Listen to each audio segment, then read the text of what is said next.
2 கொரிந்தியர் 2வது அதிகாரம் 14ஆம் வசனம் இவ்விதமாக நாம் கற்றுக்கொண்டிருக்கிறோம். கிறிஸ்துவுக்குள் எப்பொழுதும் எங்களை வெற்றி சிறக்க பண்ணி எல்லா இடங்களிலேயும் எங்களை கொண்டு அவரை அறிகிற அறிவின் வாசனையை வெளிப்படுத்துகிற தேவனுக்கு ஸ்தோத்திரம் உண்டாவதாக. கிறிஸ்துவுக்குள் நம்மை எவ்விதம் வெற்றி சிறக்க பண்ணுகிறார் என்பதை நாம் கவனித்துக் கொண்டிருக்கிறோம். அவருடைய சித்தம் செய்வதுதான் நமக்கு வெற்றி என்பதை வேதம் நமக்கு தெளிவாக போதிக்கிறோம். ஆகினால தீர்மானங்கள் முக்கியம். மரணம் இருக்கிறது, ஜீவன் இருக்கிறது, சாபம் இருக்கிறது, ஆசீர்வாதம் இருக்கிறது. நீங்கள் ஜீவனை தெரிந்து கொண்டால் அது உங்களுக்கு எப்படி இருக்கும்? நன்மையாக இருக்கும். ஜீவனை எவ்விதம் தெரிந்து கொள்ள முடியும் என்று கேட்டால், உன் தேவனாகிய கர்த்தரிடத்தில் அன்பு கூர்ந்து அவருடைய சத்தத்திற்கு செவி சாய்த்து, வேதம் சொல்லுகிறது, அவரையே பற்றி கொள்வாயாக, அவரே உனக்கு ஜீவனம், உனக்கு தீர்க்க ஆயுசுமாக இருக்கிறார். அப்போ அவருடைய சத்தத்திற்கு செவி சாய்ப்பதை குறித்து நாம் கவனித்துக் கொண்டிருக்கிறோம். யோவான் சுவிசேஷம் 4வது அதிகாரம் 34ஆம் வசனம். எல்லாரும் வேதத்தை திறந்து இணைந்து தேவனுடைய அற்புதமான நல்வார்த்தைகளை நாம் வாசிக்கும்படியாக இருக்கிறோம். யோவான் சுவிசேஷம் 4வது அதிகாரம் 34வது வசனம் இணைந்து நாம் வாசிப்போம். இயேசு அவர்களை நோக்கி, நான் என்னை அனுப்பினருடைய சித்தத்தின்படி செய்து அவருடைய கிரியை முடிப்பதே என்னுடைய போஜனமாக இருக்கிறது. ஆண்டவராகிய இயேசு சொல்லக்கூடிய அற்புதமான வல்லமையான வார்த்தை, அவருடைய சித்தத்தை செய்து முடிப்பது தான் எனக்கு என்னவாக இருக்கிறது? போஜனமாக இருக்கிறது என்று சொல்லுகிறார். அதை விதம் நாம் கவனித்திருக்கிறோம். சித்தம் செய்வது தான் நமக்கு பலன். சித்தம் செய்வதில் தான் நமக்கு என்ன இருக்கிறது? பலன் இருக்கிறது. அப்போ சித்தம் என்று சொன்னால் எப்படி விளங்கி கொள்ள முடியும்? வேதத்தினுடைய அடிப்படையை நான் நினைவுபடுத்த வேண்டும் என்று சொன்னால், தேவ சித்தம் என்றால் தேவனுடைய வார்த்தை, தேவனுடைய வார்த்தை தான் தேவனுடைய சித்தமாக இருக்கிறது. ஆகினால சித்தம் செய்யும் பொழுது எவ்விதம் நமக்கு பலன் வருகிறது, அல்லது சித்தம் செய்வதில் தேவன் எவ்விதம் நமக்கு உதவி செய்கிறார் என்பதை நாம் கவனித்து கொண்டிருக்கிறோம். வேதம் சொல்லுகிறது, சித்தம் செய்வதற்கான விருப்பத்தை அவர் நமக்குள்ளாக கொண்டு வருகிறார். ஆகையினால் தான் பைபிள் சொல்லுகிறது, ஒருவனாகிலும் व्यसனமாகவும் அல்ல, கட்டாயமாகவும் அல்ல என்று உற்சாகமாய் கொடுக்கிறவன் என்று சொல்லும் பொழுது, வெறும் காணிக்கை மாத்திரமல்ல, உற்சாகமாய் தேவனுக்கென்று எதை செய்தாலும் நாம் அவ்விதம்தான் செய்ய வேண்டும் என்று வேதம் நமக்கு போதிக்கிறதை நாம் கவனிக்கிறோம்.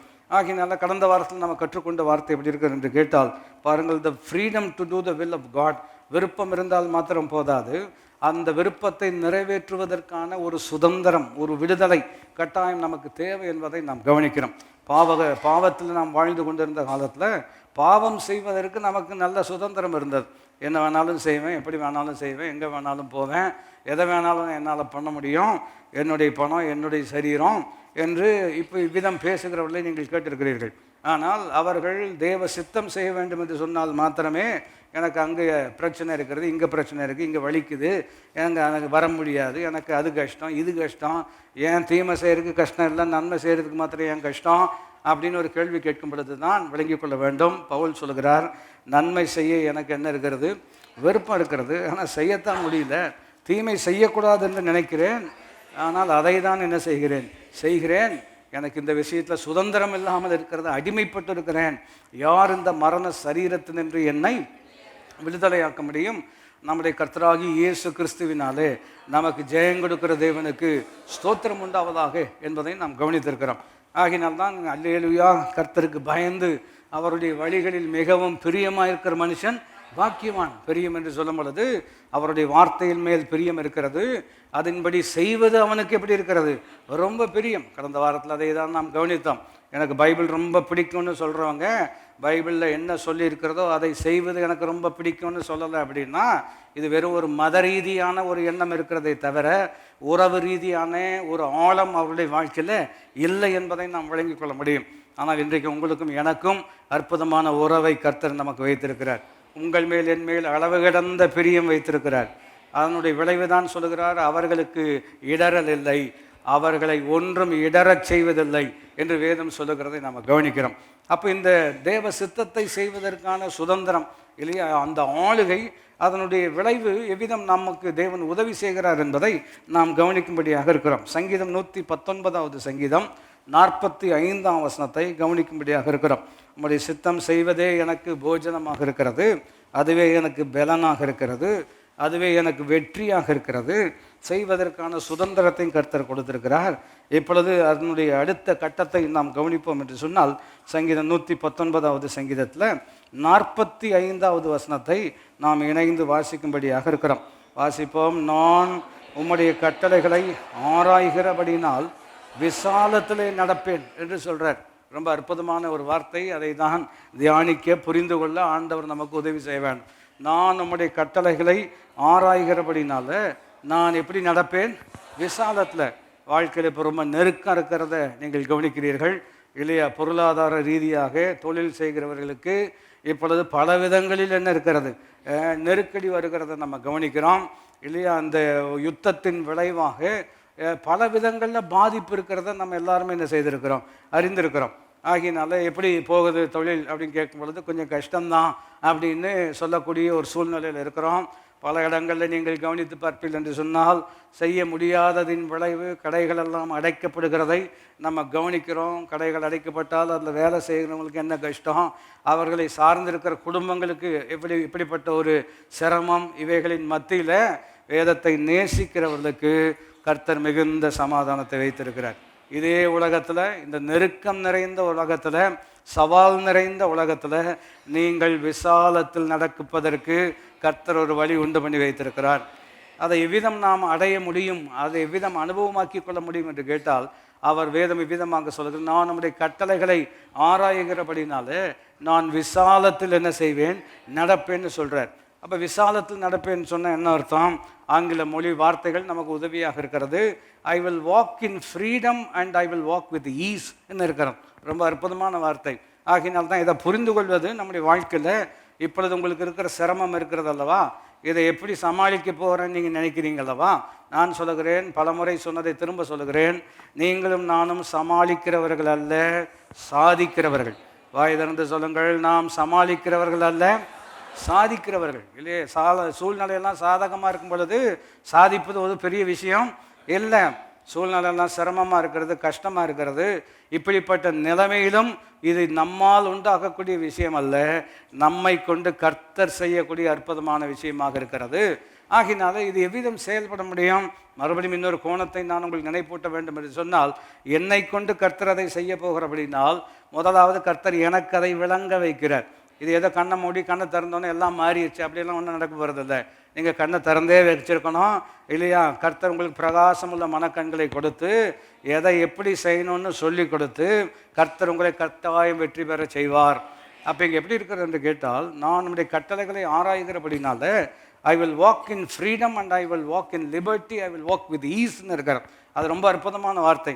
அதாவது நம்முடைய கட்டளைகளை ஆராய்கிறபடினால் நான் விடுதலையோடு நடப்பேன் மாத்திரமல்ல, செய்ய வேண்டிய காரியத்தை எளிதாக செய்ய, எளிமையாக செய்ய, லகுவாக செய்ய நீர் எனக்கு கிருபை தரக்கூடியவராக இருக்கிறீர். மறுபடியும் உலகத்தில் சொல்லக்கூடிய வார்த்தை ரொம்ப கஷ்டம், ரொம்ப நெருக்கம். இதை நம்ம மட்டுப்படுத்துகிறோமா? விஷயம் தெரியாமல் நம்ம பாட்டுக்கு பேசிகிட்டு இருக்கிறோமா? இல்லை இல்லை, விஷயம் நல்லா தான் தெரியுது. ரொம்ப கஷ்டமாக இருக்கிறதுக்கு நமக்கு புரிகிறது. இந்த சண்டை எப்போ நிற்கும்னு நமக்கு தெரியாது. ஆனால் ஒன்று மாத்திரம் தெரியும், வானம் பூமி ஒளிந்து போனாலும் அவருடைய வார்த்தை மாத்திரம் என்ன செய்யாது? ஒழியாது. அவருடைய வார்த்தையை அவர் நிறைவேற்ற எப்படிப்பட்டவராக இருக்கிறார்? யோபு புரிந்திருக்கிறார் அல்லவா? நீர் சர்வ வல்லமுள்ள தேவன், நீர் செய்ய நினைத்தது ஒருபோதும் என்ன செய்யாது? அவர் செய்ய நினைத்தது தான் அவர் சித்தம். அந்த சித்தத்தை செய்வதற்கு தான் தேவன் நமக்கு என்ன செய்கிறார்? கிருபை தருகிறார். பாருங்கள், இவ்விதம் இன்னொரு கோணத்திலும் கவனிப்பது நமக்கு ரொம்ப அவசியம். தை வில் பி டன் என்ன சொல்கிறோம் அல்லவா? அவர் சித்தம் நடக்கட்டும் அப்படின்னு சொல்கிறோம். அவர் சித்தம் நடக்கட்டும்னு சொன்னால் எப்படியோ அவர் நடத்திக்குவாருன்னு நினைக்கிறோம். இல்லை இல்லை, மறுபடியும் நீங்கள் கவனிக்க வேண்டும். உங்களுடைய வாழ்க்கையில் அவர் சித்தம் நடைபெற வேண்டும் என்று சொன்னால் உங்களுடைய ஒத்துழைப்பு கட்டாயம் தேவை. நான் சொல்வதை இவ்வளவு புரிந்து கொள்ள முடியும். திரும்ப சொல்லும்படியாக விரும்புகிறேன். அவர் சித்தம் நடக்கட்டும் அப்படின்னா நான் ஒன்றும் பண்ண மாட்டேன், அவர் பாட்டுக்கு என்ன பண்ணணுமோ என்ன செஞ்சிட்டோம் பண்ணிட்டு போட்டோம். அது நம்ம ஊரில் இன்னொரு என்னமோ பண்ணிட்டு போங்கன்னு சொல்கிறாங்களவா? அது மாதிரி நம்ம ஆட்கள் சித்தம் நடக்கட்டும் அப்படிங்கிற மாதிரி சொல்கிறது போல சில நேரங்களில் தோணுகிறோம். நான் சொல்கிறேன், if Thai will be done, அவருடைய சித்தம் நடைபெற வேண்டும் என்று சொன்னால் நான் அவருடைய சித்தத்தை புரிந்து கொள்ள வேண்டும். புரிந்து கொள்வதற்கு அவர் கிருபை கொடுக்கிறார். விளைவு என்னவென்று கேட்டால், நான் நெருக்கத்தின் மத்தியிலேயும் விசாலத்தில் நடக்க கர்த்தர் எனக்கு என்ன செய்கிறார்? உதவி செய்கிறார். ஆகையினால இந்த சத்தியம் விளங்கிக் கொள்வது ரொம்ப ரொம்ப முக்கியம். குறிப்பு என்னவென்று கேட்டால், பாருங்கள், கட்டளைகளை ஆராய்கிறபடினால் என்று சொல்கிறார். சொல்லுங்கள், எல்லாரும் இணைந்து சொல்லும்படியாக இருக்கும். உங்களுடைய கட்டளைகளை நான் ஆராய்கிறபடினால் நான் ஆசீர்வாதத்தில் நடப்பேன் என்று சொல்லலாம், அல்லது நான் விசாலத்தில் என்ன செய்வேன்? நடப்பேன்னு சொல்கிறார். அப்போ ஆராய்கிறபடினால் ஆங்கில வார்த்தை சின்ஸ் ஐ சீக் யுவர் ப்ரீசெப்ட்ஸ்ன்னு இருக்கிறார். அதாவது உம்முடைய முன்மாதிரிகளை நான் முக்கியப்படுத்தி அவைகளை தேடுகிறபடினால் என் வாழ்க்கையில் விடுதலையோடு நான் செயல்பட, காரியங்களை எளிமையாக எளிதாக செய்து முடிக்க நீர் எனக்கு என்ன கொடுக்கிறீர்? அனுக்கிரகம் கொடுக்கிறீர் என்பது தான் என்னுடைய கருத்தாக இருக்கிறது. அப்போது ஆராய்ச்சின்னா என்ன அர்த்தம் இல்லையா?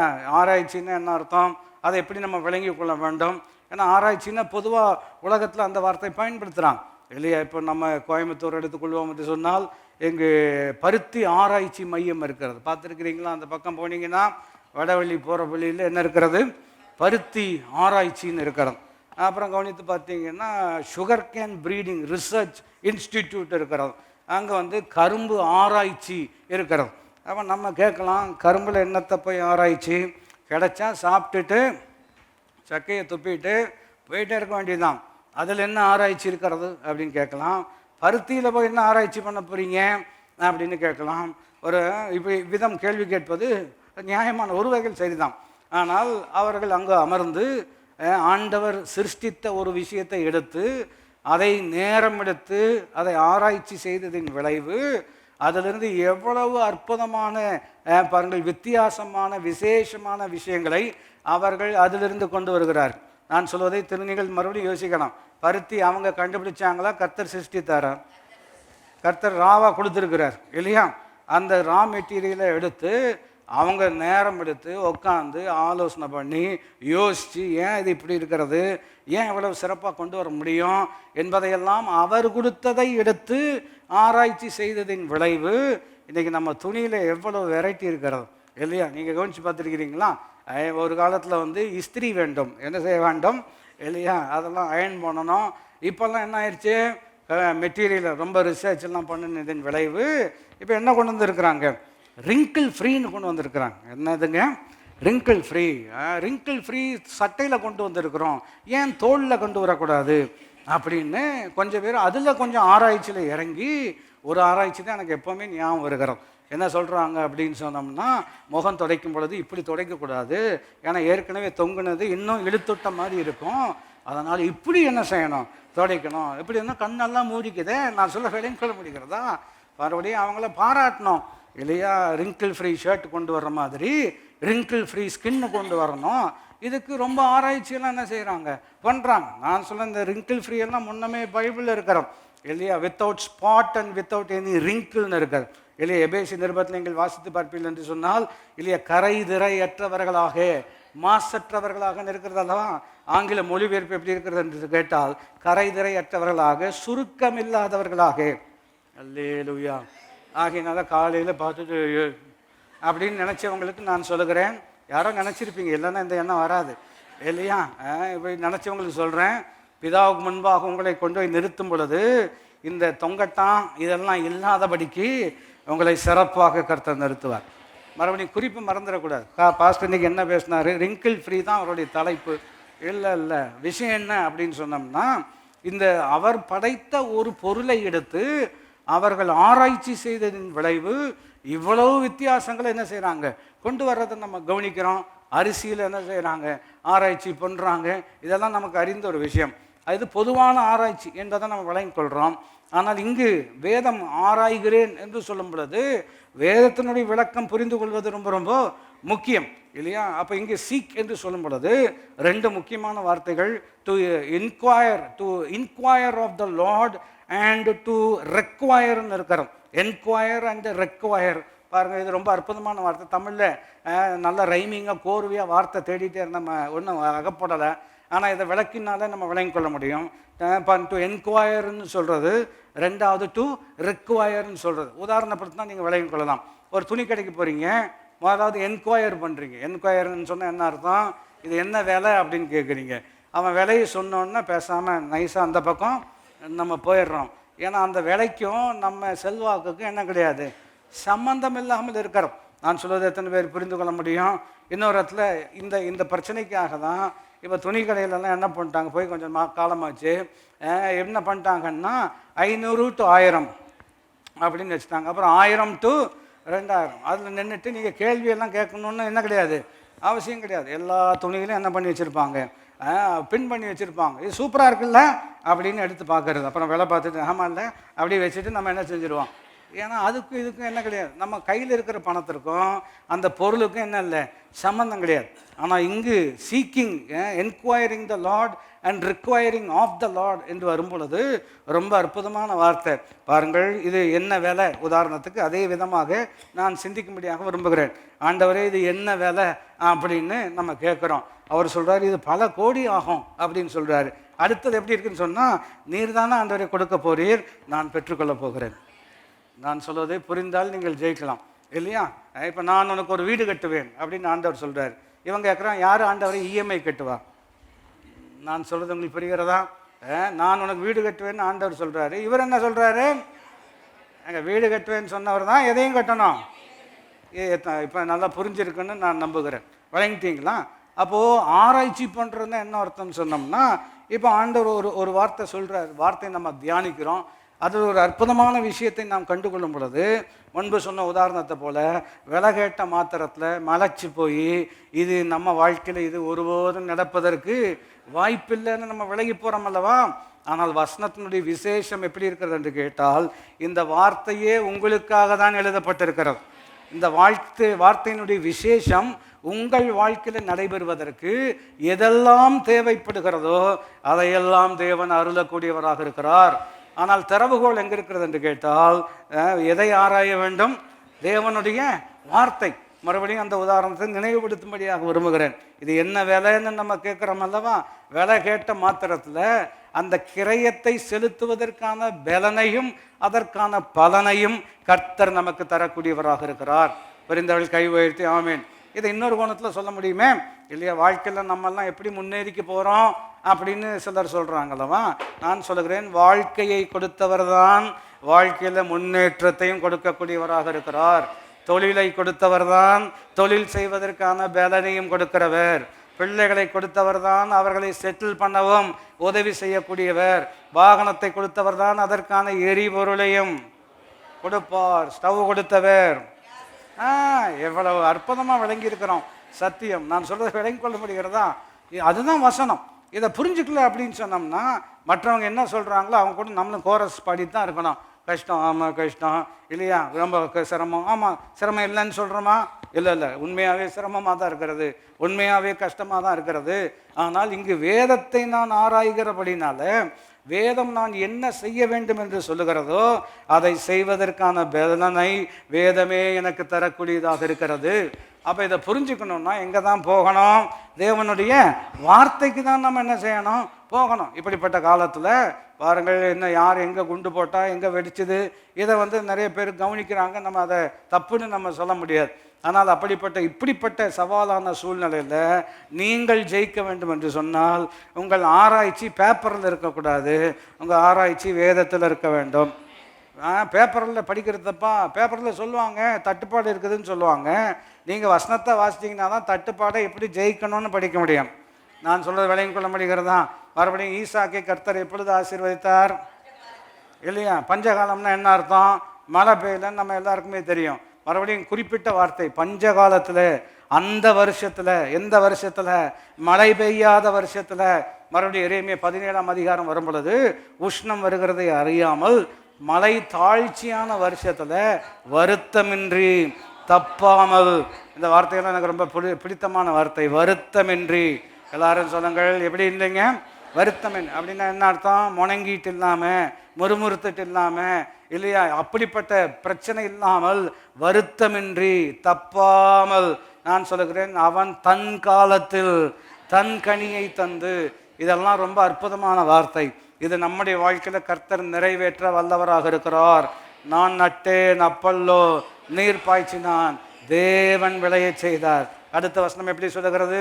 விளைய செய்கிற தேவனால் எல்லாம் ஆகும். எல்லாரும் வாய் திறந்து சொல்ல முடியா இருக்கிறோம், விளைய செய்கிற தேவனால் எல்லாம் ஆகும்.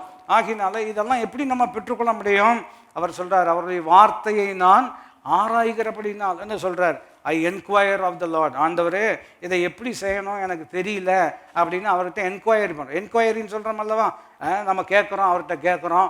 அவர் சொல்கிறார் இப்படி தான் இதை செய்யணும் அப்படின்னு அவர் சொல்லும் பொழுது, அப்படி செய்வதற்கு we require of the Lord. ஆண்டவரே என்ன செய்யணும்னு கேட்குறோம், அது இப்படி செய்யணும்னு சொல்கிறாரு.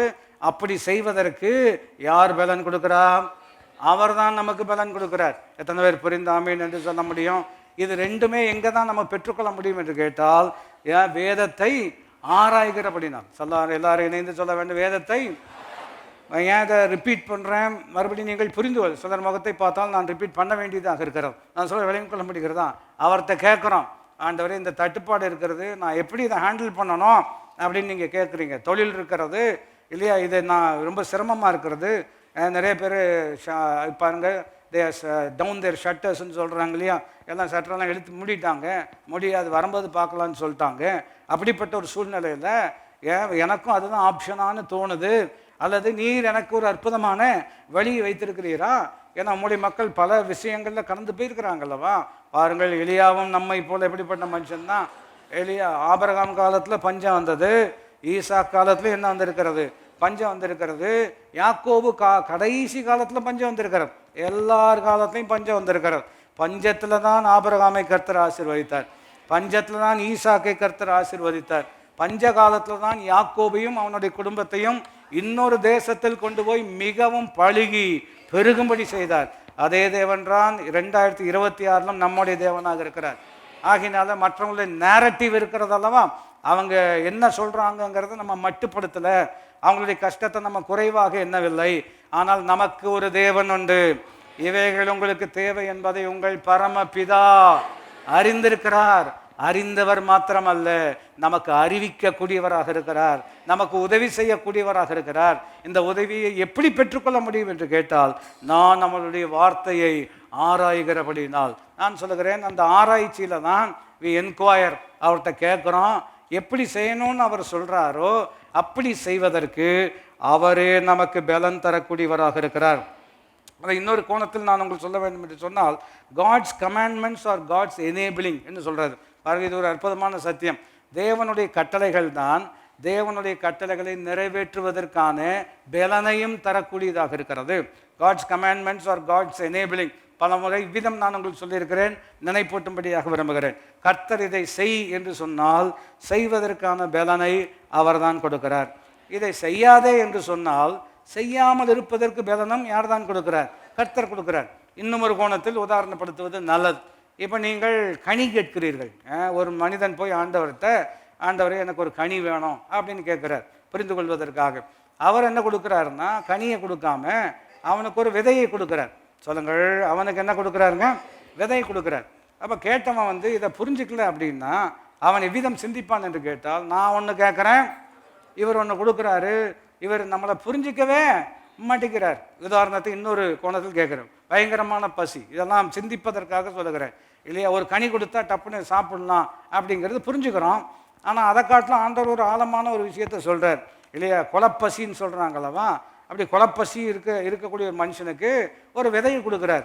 அந்த விதை எப்படி இருக்குன்னு சொன்னோம்னா இத்தினூண்டு இருக்கிறது. சொல்லுங்க, எத்தனூண்டு? ரொம்ப சின்னதாக இருக்கிறது. என் பசி எப்படி இருக்கிறது, நீர் எங்களுக்கு கொடுக்கக்கூடிய விதை எப்படி இருக்கிறது? ரொம்ப சின்னதாக இருக்கிறது. என் கஷ்டமே உமக்கு என்ன செய்ய மாட்டேங்குது, புரிய மாட்டேங்குது. இல்லைங்க, உங்கள் கஷ்டம்லாம் அவருக்கு நன்றாக புரிந்திருக்கிறது. பைபிள் சொல்லுகிறது, நம்முடைய பலவீனங்களை குறித்து பரிதவிக்கக்கூடாத பிரதான ஆசாரியன் நமக்கு இல்லாமல், நம்மை போல எல்லாவற்றிலும் சோதிக்கப்பட்டவராக இருந்தும் பாவமில்லாதவரே நமக்கு பிரதான ஆசாரியராக இருக்கிறார். குறிப்பு என்னவென்று கேட்டால், நம்முடைய பசியை ஆற்றுவதற்கு மாத்திரமல்ல, இனி எப்போ பசி வந்தாலும் அந்த பசியை ஆற்றுவதற்கு இந்த விதைக்குள்ளதாக ஒரு மிகப்பெரிய மரத்தையே கர்த்தர் வைத்திருக்கிறார். புரிந்தவர்கள் ஜெயிக்கலாம். திரும்ப சொல்லுகிறேன் இல்லையா, நான் ரொம்ப வருத்தத்தோடு போனேங்க. ஆண்டவர் ஒரு வாக்கு தத்துவம் தான் கொடுத்தாரு. விவரம் தெரியாதவர்கள் தான் அப்படி பேசுவார்கள். வாக்கு தத்துவம் கொடுத்துருக்கிறாருன்னு சொன்னோம்னா, உங்கள் வாழ்க்கையே மாற்றக்கூடிய வாக்கை தான் கர்த்தர் கொடுத்திருக்கிறார். மனிதன் அப்பத்தினால் மாத்திரமல்ல, அவருடைய வாயிலிருந்து புறப்படும் ஒவ்வொரு வார்த்தையினாலும்.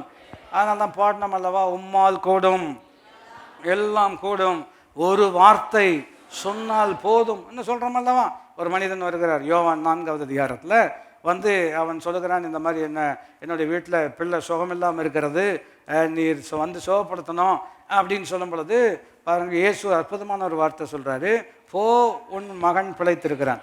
எப்படி சொல்கிறாருங்க? போ உன் மகன் பிழைத்திருக்கிறான். அவன் வந்து மாற்று பேச்சே கேட்கல இல்லையா. பாருங்கள், அவன் அந்த வார்த்தையை நம்பி போனான். எப்படி இருக்கிறதுங்க? அந்த வார்த்தையை நம்பி போனான். அவனுக்குள்ள என்ன நம்பிக்கை இருக்கிறது என்று கேட்டால், அவருடைய வார்த்தைக்குள் எனக்கு வேண்டியதெல்லாம் இருக்கிறது. சொல்லுங்கள், அவருடைய வார்த்தைக்குள் எனக்கு வேண்டியதெல்லாம் இருக்கிறது என்று சொல்லும் பொழுது பாருங்கள், அந்த வார்த்தையை அவன் நம்பி போகிறான். நம்பி போகும் பொழுது அவன் வீட்டிலேருந்து ஆள் வர்றாங்க இல்லையா. கவனிக்கிறீங்களா? அவங்க வீட்டிலேருந்து என்ன வராங்க? ஆட்கள் வர்றாங்க.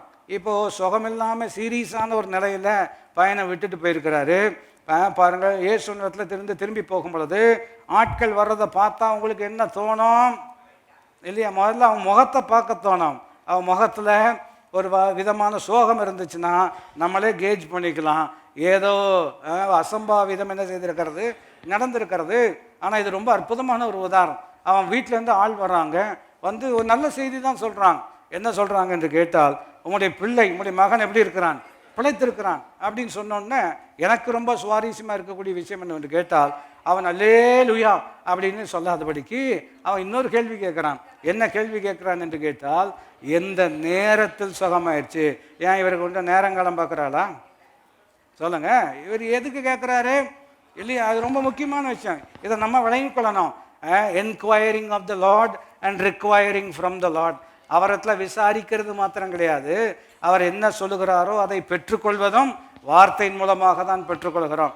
அப்போ அவர் கேட்குறாரு, எந்த நேரத்தில் சுகமாச்சு அப்படின்னு கேட்கும் பொழுது அவன் சொல்கிறான், இந்த 7ஆம் மணி நேரமோ 9ஆம் மணி நேரத்துலையோ அவனுக்கு சுகம் உண்டாயிற்று என்று சொல்லும் பொழுது அந்த வசனம் இவ்விதமாக சொல்லுகிறது, அந்த நேரத்தில் தான் கர்த்தர் அந்த வார்த்தையை சொன்னார் என்று அவன் நினைவு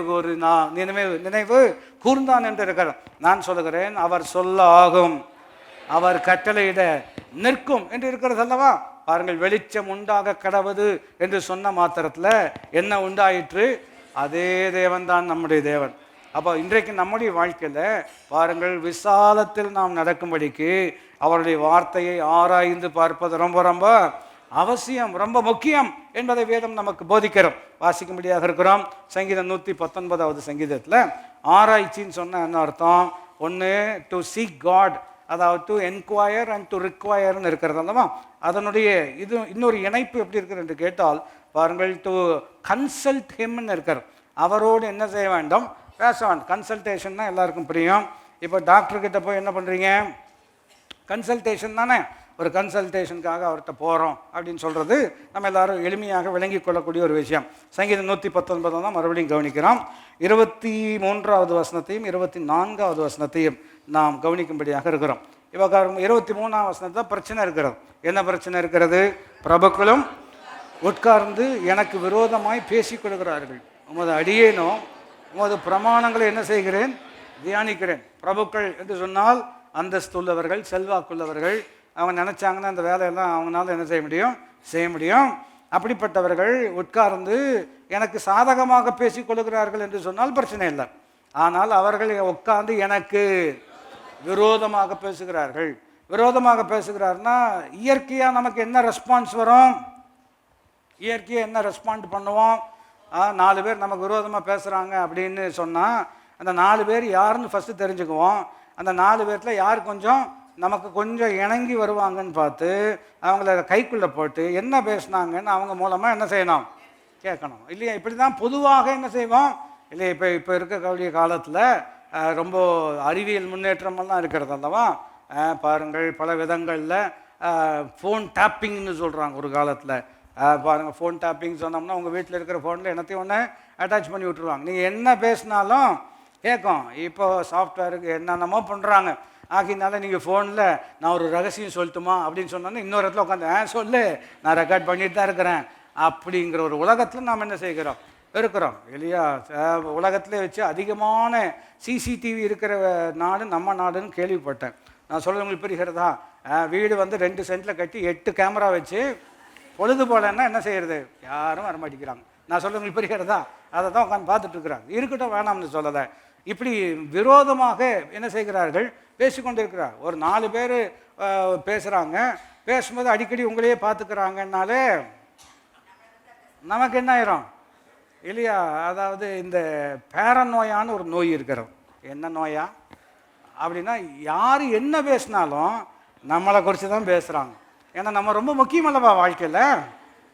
நான் சொல்லுவேன் புரியா, இங்கே இது வந்து ஒரு உண்மையான, ஏன்னா இவர் ராஜாவாக இருக்கிறதுனால அந்த காலத்தில் இந்த சதி மோசம் இதெல்லாம் ரொம்ப நடக்கக்கூடிய ஒரு உலகமாக இருக்கிறதுனால நீங்கள் கவனிக்க வேண்டும். பிரபுக்களும் உட்கார்ந்து எனக்கு விரோதமாய் பேசிக்கொள்கிறார்கள், உமது அடியேனோ உமது பிரமாணங்களை என்ன செய்கிறேன் தியானிக்கிறேன். அவங்க உட்காந்து பேசிகிட்டு இருக்கிறாங்க, நான் வந்து வேவு பார்க்குறதோ ஆள் விட்டு எப்படியாவது அதை தெரிஞ்சுக்கணுங்கிற முயற்சியில் ஈடுபடாமல் நான் என்ன பண்ணுகிறேன் என்று கேட்டால், உங்களுடைய பிரமாணங்களை நான் என்ன செய்து கொண்டிருக்கிறேன், தியானித்து கொண்டிருக்கிறேன்.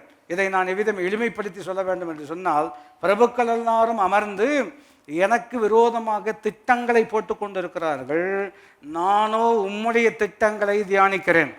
நீங்கள் புரிந்தால் ஜெயிக்கலாம், இல்லைன்னா ஒரு காதை அங்கே வச்சுட்டு வாழ்க்கையில் ரொம்ப கஷ்டத்துக்குள்ளே போக வேண்டியது வரும். திரும்ப சொல்லுகிறேன், யாரோ என்னமோ திட்டம் போடட்டும், அவங்க என்ன திட்டம் போட்டாலும் கர்த்தர் உங்களுக்கென்று வைத்திருக்கிற திட்டம் சிறந்தது, மேலானது. இந்த திட்டத்தை அவரே வாய்க்க பண்ணக்கூடியவராக இருக்கிறார். ஆகினாலே உங்களுடைய ஆராய்ச்சி மற்றவங்க கிட்ட இல்லை, உங்கள் ஆராய்ச்சி எதில் இருக்கணும்? பக்கத்தில் பார்த்து சொல்லுங்க, இங்கே ஆராயணும், வேதத்தை என்ன செய்யணும், ஆராயணும். அப்படி நைஸாக அவங்கக்கிட்ட அப்படி போட்டு வாங்கிறது. எப்படி சொல்கிறாங்க? போட்டு வாங்குறது. நான் சொல்கிறேன், கர்த்தர் எல்லாமே கொடுத்துருக்குறாருங்க, இங்கே வாங்குங்க, இங்கே கொஞ்சம் நேரம் எடுக்கணும் இல்லையா. அவங்க அப்படி சொல்லிட்டாங்க, இவங்க இப்படி சொல்லிட்டாங்க. உண்மைதான், அந்த வார்த்தைகளை கேட்கும் பொழுது வருத்தம் வராமல் இல்லை. ஆனால் வருத்தத்தை ஜெயிக்க வேண்டும் என்று சொன்னால் அவர்கள் பேசி கொண்டிருக்கிறார்கள், நானோ உம்முடைய வார்த்தையை தியானித்து கொண்டிருக்கிறேன். இந்த ரேஞ்சிலேயே போச்சுன்னா அவ்வளோதான் கஷ்டம், எல்லாத்தையும் இழுத்து மூட வேண்டியதுதான் அப்படின்னு உலகத்தில் பேசி கொண்டிருக்கிறார்கள். நான் உம்முடைய கட்டளைகளை ஆராய்கிறேன், அதில் என்ன சொல்லப்பட்டிருக்கிறது என்று கேட்டால், ஒருவரும் பூட்டக்கூடாதபடிக்கு திறக்கிறவரும் ஒருவரும் திறக்கக்கூடாதபடிக்கு பூட்டுகிறவருமாகிய நான் உனக்கு திறந்த வாசலை வைத்திருக்கிறேன். இதை வாசிக்காம நீங்கள் அவங்க சொல்கிறத கேட்டுட்டு இருந்தீங்க அப்படின்னு சொன்னால், அவங்க சாத்துறதுக்கு முன்னாடி நீங்கள் சாத்திட்டு போயிடுவீங்க. நான் சொல்வது எத்தனை பேருக்கு புரிகிறது? அவங்களுக்கும் இவைகளை அஞ்ஞானிகள் நாடி தேடுகிறார்கள். இவைகள் உங்களுக்கு தேவை என்பதை உங்கள் பரம பிதா என்ன செய்திருக்கிறார்? கடந்த வாரத்துக்கு முந்தின வாரம் என்று நினைக்கிறேன் சொன்னதை திரும்ப சொல்லும்படியாக விரும்புகிறேன். What ever is needed shall be added. வாயிலிருந்து சத்தமாய் சொல்லும்படியாக இருக்கிறோம். இங்கிலீஷ்லேயே சொல்ல வேண்டும். What ever is needed shall be added. எங்கே இருக்கிறது? மத்தேயு 6. இவைகள் உங்களுக்கு தேவை என்பதை பரமபிதா அறிந்திருக்கிறார். முதலாவது தேவனுடைய ராஜ்யத்தையும் அவருடைய நீதியும் தேடுங்கள், அப்பொழுது எதுவெல்லாம் தேவைப்படுகிறதோ அதுவெல்லாம் கூட கொடுக்கப்படும். உங்கள் வாழ்க்கையில் என்ன தேவையாக இருக்குங்க, என்ன ரொம்ப அவசியமாக இருக்கிறது, அது இல்லைன்னா அதை செய்ய முடியாதுன்னு ஒரு நிர்பந்தம் இருக்கிறது அல்லவா? இது தேவை என்பதை அவர் அறிந்திருக்கிறபடினால் whatever is needed will be added. எல்லாரும் இணைந்து சொல்லும்படியாக இருக்கிறோம். Whatever is needed will be added. யாருக்கு? அதான் ரொம்ப முக்கியம். மாலையில் அதுக்கான அற்புதமான வார்த்தைகளும் இருக்கிறது. முதலாவது தேவனுடைய ராஜ்யத்தையும் அவருடைய நீதி, அதான் அவர் சொல்றார். பாருங்கள், அவங்கெல்லாம் உட்காந்து எனக்கு விரோதமாக அவர்கள் பேசுகிறார்கள், நானோ நான் உம்முடைய பிரமாணங்களை என்ன செய்கிறேன், தியானிக்கிறேன் என்று சொல்றார். இப்போ 24ஆம் வசனத்துக்கு வர வேண்டும்.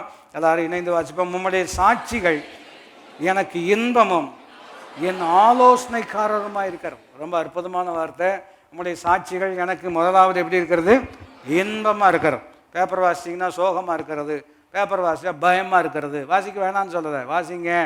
ஆனால் சோகம், பயம், இல்லையா கலக்கம் இருக்கிறது. ஆனால் இவர் சொல்கிறார், உங்களுடைய வார்த்தையை வாசிக்கும் பொழுது எனக்கு எப்படி இருக்கிறது?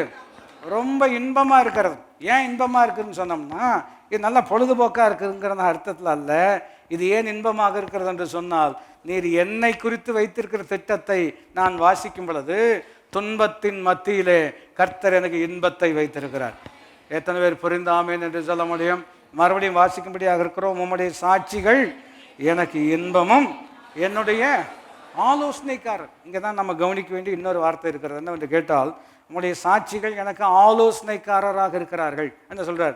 தே ஆர் மை கவுன்சிலர்ஸ்னு இருக்கிறது ஆங்கில வார்த்தை. எப்படி இருக்கிறாங்க? தே ஆர் மை கவுன்சிலர்ஸ்னு இருக்கிறது. இந்த விஷயம் எனக்கு தெரியல, ஆனால் ஆலோசனை நான் கேட்கணும் அப்படின்னு சொல்கிறதுல தவறல்ல, புரிந்து கொள்கிறேன்.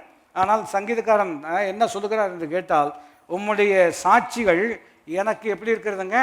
கவுன்சிலர்ஸ்ன்னு சொல்லும் பொழுது பாருங்கள், ப்ளூரல்ல இருக்கிறது. ப்ளூரல் என்று சொன்னால் ஒன்றிற்கும் மேற்பட்டது. அப்படின்னா என்ன அர்த்தம்?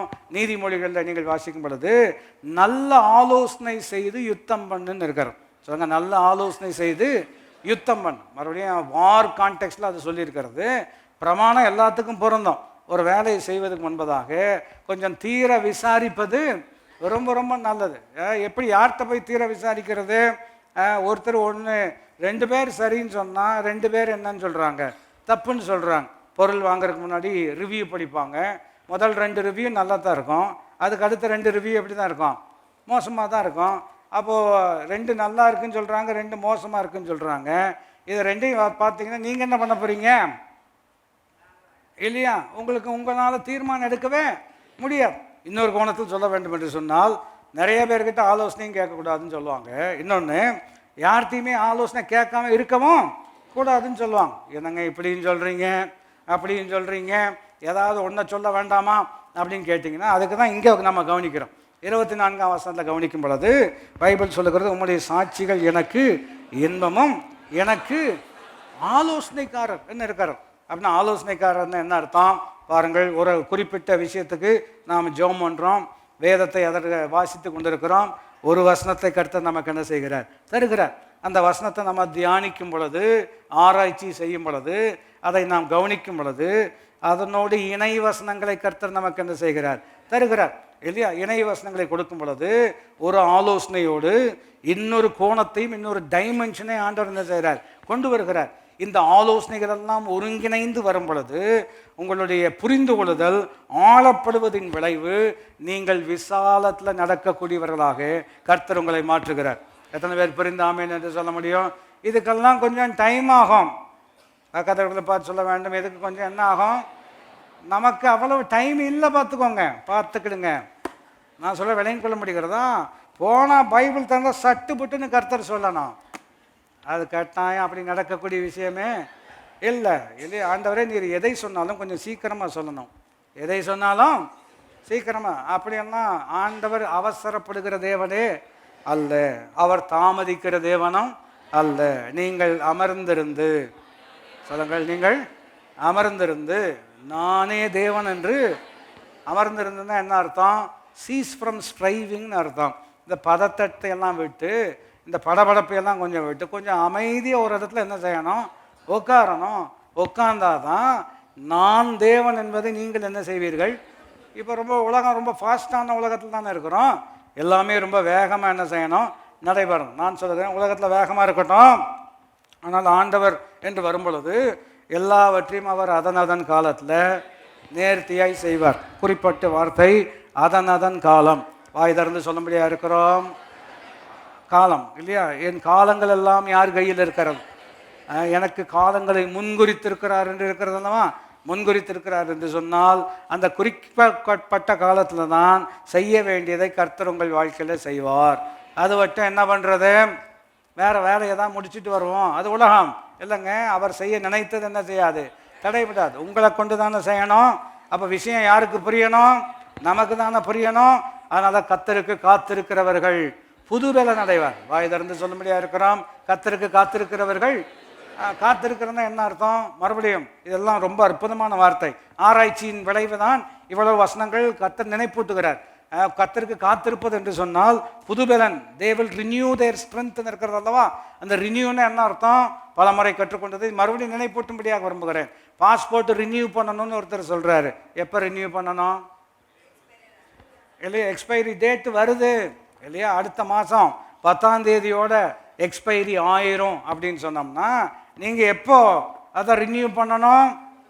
முன்னமே என்ன செய்யணும்? நம்ம எல்லாருக்கும் ஒரு எக்ஸ்பைரி டேட் இருக்கிறது. நான் சொல்கிறது விளையும் கொள்ள முடிகிறதா?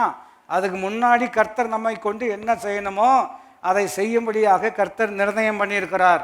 அதை புரிந்து கொள்வது நம்முடைய வேலை. எத்தனை பேர் புரிந்தாமேன் என்று சொல்ல முடியாது, சொல்ல முடியும். கவனித்து பாருங்கள். நேற்று ஒரு கூற்றை இவ்விதமாக சத்திய வார்த்தையின் மூலமாக நினைப்பூட்டப்பட்டது. அதாவது இப்போ கேஸ் தட்டுப்பாடு வந்துடுச்சு அல்லவா?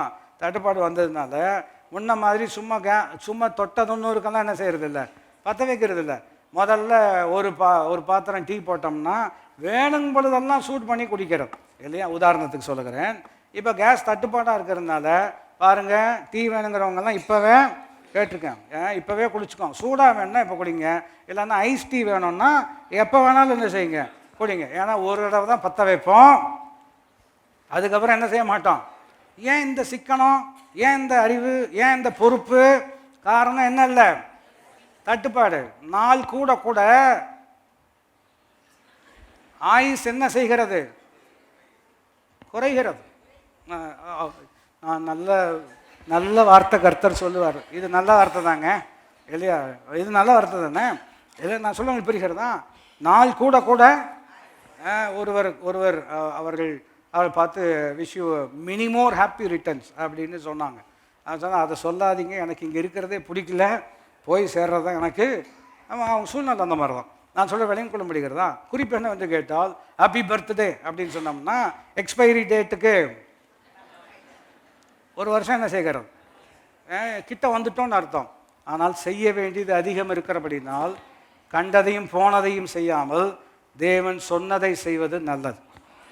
அவர் சொன்னதை செய்யணும்னா அவர் சொல்கிறத முதலாவது கேட்கணும் அல்லவா? அதனால தான் முன்ன சொன்னேன், ஆண்டவரே எதை சொன்னாலும் கொஞ்சம் குயிக்காக என்ன செய்யணும், சொல்லணும். நான் சொல்லுகிறேன், அவர் சொல்லும்போது தான் சொல்லுவார். இன்னொன்று, அவர் சொல்கிறத புரிஞ்சுக்கணும் அப்படின்னு சொன்னால் உங்களுக்கு முதலாவது அமெரிக்கை தேவை. சொல்லுங்கள் என்ன தேவைங்க, அமெரிக்கை தேவை. எத்தனை பேர் புரிந்தாமேன்னு என்று சொல்ல முடியும்? அதனால தான் உட்கார வச்சு பாருங்க, ஆராதனையினுடைய ஒரு ஆர்டரை நீங்கள் கவனிச்சிங்கன்னா, முறைமை கவனிச்சிங்கன்னா, நீங்கள் 6:30 மணிக்கு வரணும். அது 6:30 மணிக்கு வருவது ஒரு நல்ல குணம் இல்லையா? காலையில் நேரத்தில் எழும்பி பல தூரமான இடங்களிலிருந்தெல்லாம் பிரயாணப்பட்டு வர்றாங்க. அவர்களுக்காக கர்த்தருக்கு நாங்கள் நன்றி செலுத்துகிறோம். ஆனால் அதே சமயத்தில் வீடு பக்கத்தில் வச்சுட்டு லேட்டாக ஆயா வர்றவங்களுக்கு சொல்லுகிறேன் இல்லையா, நீங்கள் கொஞ்சம் புரிஞ்சுக்கணும் இல்லையா, நீங்கள் இவ்விதம் செயல்படுவது எங்களுக்கு எந்த விதமான பாதிப்பு இல்லை, எனக்கு பாதிக்காது. யாருக்கு தான் பாதிக்கும்? உங்களுக்கு தான் பாதிக்கும். நான் சொல்ல விளையும் கொள்ள முடிகிறதா? தேவ வேலையை நீங்கள் அசதியாய் செய்தால் எனக்கா பாதிப்பு? எனக்கு பாதிப்பு வருவதற்கு வாய்ப்பே கிடையாது. யாருக்கு தான் பாதிப்பு? உங்களுக்கு தான் பாதிப்பு. அதை நம்ம புரிஞ்சுக்கணும். என்ன எங்களை சொல்கிறீங்க, நீங்கள் லேட்டாக வந்தால் தான் உங்களுக்கு அந்த இது பொருந்தும். இன்றைக்கி தான் லேட்டாக வந்தேன், இன்றைக்கி தான் உங்களுக்கு பொருந்தும். நான் சொல்கிற விளையும் கொள்ள முடிகிறதா? அப்போ குறிப்பு என்னவென்று கேட்டால், நேரத்தில் வர்றோம். எதுக்கு இந்த உதாரணம் சொல்லி கொண்டு இருக்கிறேன்? நீங்கள் ஆலயத்துக்கு வந்த மாத்திரத்தில் உட்காந்து நீங்கள் ஜெபம் பண்ணணும் இல்லையா? உதாரணத்துக்கு 6:15 வரணும். பாட்டு பாடுறவங்க வாசிக்கிறவங்கெல்லாம் கட்டாயம் நேரத்தில் என்ன செய்யணும், வரணும்னு சொல்லி வச்சிருக்கிறது இல்லையா? சொல்லத்தான் முடியும். பிற்பாடு ஜெபம் பண்ணுகிறோம். ஏன்னா அவங்க தடைகள்லாம் ஜெயிச்சு அவங்க என்ன செய்யணும், வரணும். வந்து கொஞ்சம் அந்த அட்மாஸ்பியருக்குள்ளே இருக்கணும். அங்கே வந்து கொஞ்சம் அமர்ந்துருக்கணும், ஜெபம் பண்ணணும் இல்லையா? ஜெபம் பண்ணணும். சில சர்ச்சுக்குள்ளே வந்து உட்காந்த உடனே ஜெபமே பண்ண கிடையாது. அப்புறம் உங்கள் வீட்டு சிலிண்டர் வந்துருச்சா அப்படின்னு ஆரம்பித்து அவங்க வீட்டுக்கும் வராது, உங்கள் வீட்டுக்கும் வராது. நான் சொல்கிற விளையும் கொள்ள முடிகிறதா? வந்தால் என்ன விஷயத்துக்கு வந்திருக்கிறோம், நான் சொல்ல விளையும் இதெல்லாம் கேட்கக்கூடாதுங்களா? இப்போ எதுக்கு கேட்குறீங்க? முடிஞ்சோன்னே கேளுங்க. முடிஞ்சோன்னா எப்படி சொல்லுவீங்கன்னா, கட்டாயம் வருங்க, கவலைப்படாதீங்க, அந்த மாதிரி பேச ஆரம்பிச்சிருவீங்க. நான் சொல்கிறது உங்களுக்கு புரிகிறதா? கொஞ்சம் ஜெபம் பண்ணணும். ஆண்டவரே, உங்களுடைய வார்த்தையை புரிந்து கொள்ள எனக்கு நீர் என்ன செய்ய வேண்டும், கிருபை. இன்னைக்கு சர்வீஸ்னுடைய ஃபார்மேட்டே கவனிச்சு பாருங்கள். முதல் பாட்டு, உம்மை போல் வேறொரு தெய்வம் இல்லை அப்படின்னு ஆரம்பித்தோடனே மற்றதெல்லாம் பார்க்க வேண்டாம். உம்மை போல வேறு யாருமே இல்லாமல் இருக்கிறதுனால வேறு எவனையும் பார்க்க வேண்டாம், அவரை பார்த்தால் போதும். எத்தனை பேர் புரிந்து ஆமேன்னு சொல்ல முடியும்? நீரே பரிசுத்தர்னு ஆரம்பித்தோம். அப்புறம் என்ன பாட்டு பாடினோம்? தெய்வீக கூடாரமே, தேவனின் சன்னதியே, தேடி ஓடி வந்தோம், தெவிட்டாத பாக்கியம். இது திகட்டியே போவதற்கு வாய்ப்பே கிடையாது இல்லையா? அடுத்த பாட்டு என்ன பாடணும்? வந்திருந்தா தானே ஞாபகம் வரும். அடுத்த பாட்டு என்ன பாடணும்? கர்த்தர் நல்லவர். பாருங்க, ரொம்ப அற்புதமான கோர்வை. தெவிட்டாத பாக்கியம், நல்லவர் என்பதை ருசித்து பாருங்கள், யுத்தத்தில் வல்லவர். யோசித்து பாருங்க. கொஞ்சம் யோசிக்கிறீங்களா இல்லையா? இல்லை, யாருக்கு அதிகமான ஏவுகணை இருக்கிறது, இவங்களுக்கு இருக்கிறதா அவங்களுக்கு இருக்கிறதா? யுத்தத்தில் வல்லவர். யோசித்து பாருங்கள், அவர் எப்படிப்பட்டவர்? வில்லை ஒடித்து ஈட்டியை முறித்து யுத்தங்களை ஓய பண்ணுகிறார். நான் சொல்கிறேன், கல்ஃபில் நடக்கிற சண்டையில் இல்லை, உங்கள் வீட்டில் நடக்கிற சண்டை. வில்லை ஒடித்து ஈட்டியை முறித்து யுத்தத்தை ஓய பண்ணுகிறார். எத்தனை பேர் புரிந்து ஆமீன்னு சொல்ல முடியும்? கவனித்து பாருங்கள். கர்த்தர் நல்லவர். ருசித்து பாருங்கள். மூணாவது பாட்டு என்ன பாடணும்? எதுக்கு இந்த கோர்வையை சொல்லிட்டு இருக்கிறேன்? இந்த கோர்வையை ஃபாலோ பண்ணினீங்கனாலே நீங்கள் அமர்ந்திருக்கக்கூடிய நல் வார்த்தைகளை கர்த்தர் சொல்லியிருக்கிறார். மூணாவது பாட்டு என்ன பாடணும்? புது வாழ்வு. போன வாரம் எப்படி இருந்துச்சு? அதை ஏன் கேட்குறீங்க? போன வாரம் ரொம்ப கஷ்டம், புரிஞ்சுக்கிறோம். இது வாரத்தின் முதலாவது நாள். சொல்லுங்கள் சொல்லுங்கள், இது வாரத்தின், நேத்தோட ஒரு வாரம் முடிஞ்சிச்சுங்க. இது வாரத்தின் என்ன பாட்டு பாடுறோம்? புது வாழ்வு தந்தவரே, புது துவக்கம். துவக்கம், பின்னானவைகளை மறந்து முன்னானவைகளை என்ன செய்கிறேன்? நாடுகிறேன். அப்போ பாட்டில் இவ்வளோ விஷயம் இருக்கிறதா? நான் சொல்கிறேன், பாட்டு வசனமாக இருக்கிறதுனால இவ்வளோ விஷயம் இருக்கிறது இல்லையா? ஏழே லோ ஐலசான்னு பாடினீங்கன்னா எங்கே தான் போனோம்? நான் சொல்கிறது விளங்கி கொள்ள முடிகிறதா? அதனால தான் வசனத்தையே பாட்டாக பாடணும். எத்தனை பேர் புரிந்து ஆமீன் என்று சொல்ல முடியும்? அப்போ குறிப்பு என்னவென்று கேட்டால் 3வது பாட்டு பாடுறோம். புது வாழ்வு என்ன செய்கிறார்? தரக்கூடியவராக இருக்கிறார் இல்லையா? நீர் என்னோடு இருக்கும்போது, அதை ஏன் கேட்குறீங்க அப்படின்னு இருந்தவங்க வார்த்தை எப்படி வர? தோல்வி, அப்புறம் தடைகளை தாண்டிடுவேன், பள்ளங்களை தாண்டுவேன், மலைகளை தாண்டுவேன். இதெல்லாம் எதற்கு இந்த வார்த்தைகளெல்லாம் கர்த்தர் பாட வைக்கிறார்? அதெல்லாம் பாடி 7:30 மணிக்கு உட்காரும்போது கர்த்தாவே சொல்லும், இது என்ன சொன்னாலும் நாங்கள் என்ன செய்கிறோம்? கேட்குறோம். 7:30 மணிக்கு தான் உள்ளே வந்தவர். இதுக்கு முன்னாடி அவர் என்ன சொன்னாருன்னு அவருக்கு என்ன செய்யாது? தெரியாது. அதனால் அப்படி பரபரன்னு பார்ப்பார். பிரசங்கமே உள்ள என்ன செய்யாது? அவங்கள பார்த்தா எனக்கு வேறு மாதிரி பண்ணணும். நான் சொல்கிறது உங்களுக்கு புரிகிறதா? இதுக்கு தான் சொல்கிறது கொஞ்சம் நேரத்தில் வரணும். புரியுதா? இது என்னுடைய நன்மைக்காக அல்ல. யாருடைய நன்மைக்காக? உங்களுடைய நன்மைக்காக. நான் சொல்ல விளங்கிக் கொள்ள முடியுது. 6வது நேரத்தில் பாட்டு பாடுறோம், என்னை படைத்தவர் நீர். அப்புறம் பெத்து போட்டு போயிட்டாரு. சொல்லுங்க, என்னை படைத்தவர் நீர், என்னை வளர்த்தவர் நீர், என்னை போஷித்து என்னை உடுத்தி என்னோடு இருப்பவர் நீர். எத்தனை பேர் ஆமேன்னு சொல்ல முடியும்? இல்லையா? உலகத்தில் சொல்கிறாங்களே, அவன் பாட்டு பெத்து போட்டு போயிட்டான், எவனோ கஷ்டப்பட வேண்டியதாக இருக்குது. இது உலகங்க. உலகத்தில் உண்மை. பாவத்தின் விளைவு அப்படிப்பட்ட பொறுப்பற்ற, பைபிள் சொல்லுகிற தாய் தன் பால் உண்ணக்கூடிய பிள்ளையை மறப்பாலோ? மறக்கிறவர்கள் இருக்கிறார்கள். அவர்கள் மறந்தாலும் நான் உன்னை மறப்பதில்லை. எத்தனை பேர் புரிந்து ஆமேன்னு சொல்ல முடியும்? என்னை படைத்தவர் நீர், என்னை வளர்த்தவர் நீர், என்னை போஷிக்கிறவர் நீர், என்னை உடுத்துகிறவர் நீர். நீர் பேசாத கல்லோ மரமோ நீர் அல்ல. என்மேல் என் உம்முடைய கண்ணை வைத்து எனக்கு ஆலோசனை சொல்லி நான் நடக்க வேண்டிய வழியை எனக்கு போதித்து என் வலதுகரத்தை பிடித்து என்னை நடத்துவிக்கிறவர் என் தேவன். இதை புரிந்தால் ஆமேன்னு சொல்ல முடியுமா? முடியாதா? இதுக்கு எப்போ இதெல்லாம் புரியும்? நீங்கள் கொஞ்சம் அமர்ந்து இருப்பது ரொம்ப ரொம்ப முக்கியம். பேசாண்டவரே பேசாண்டவரே ஃபஸ்ட்டு ஒரு பேஜில் வைப்பா. ரைட் ஆண்டவரே, நான் சொல்ல விளங்கிக் கொள்ள முடிகிறதா? நம்ம அவசரத்துக்கெல்லாம் ஒன்றும் நடக்கக்கூடிய விஷயமே அல்ல. நீங்கள் பாருங்கள், ஒரு க்யூவில் போய் நிற்கிறீங்க, முன்னாடி இருக்கிற இரலவெண்ட்டாக பேசிகிட்டு இருக்கிறார். யார்? உங்களுக்கு முன்னாடி 4 பேருக்கு முன்னாடி உங்களுக்கு அவசரமாக இருக்கிறது. இப்படி எட்டி பார்க்குறீங்க, அவ்வளோதான் உங்களால் பண்ண முடியும். வேறு என்ன பண்ண முடியும்? அவர் என்னென்னமோ உங்கள் லைன் வர்ற வரைக்கும் என்ன செய்யணும்? காத்திருக்க தானே வேணும். புரிஞ்சுக்கிறோம் அல்லவா? நான் சொல்லுகிறேன், நீங்கள் ஆண்டவர்கிட்ட வரும் பொழுது நீங்கள் தான் லைனில் ஃபஸ்ட்டில் இருக்கீங்க. புரிந்தால் ஜெயிக்கலாம். உங்களுக்கு முன்னாடி 4 பேர் ஆண்டவரே இது எப்படி, நானே சொல்கிறேன்ப்பா, அந்த லெவலுக்கு இல்லை. ஒரு நினைவுக்கு வருகிறது உதாரணம். ஒரு மனுஷன் போய் முழங்கால் போட்டு ஜோம் பண்ணுறான், ஆண்டவரே எனக்கு 1000 ரூபா வேணும் கர்த்தாவே அப்படின்னு ஜோம் பண்ணுறார்.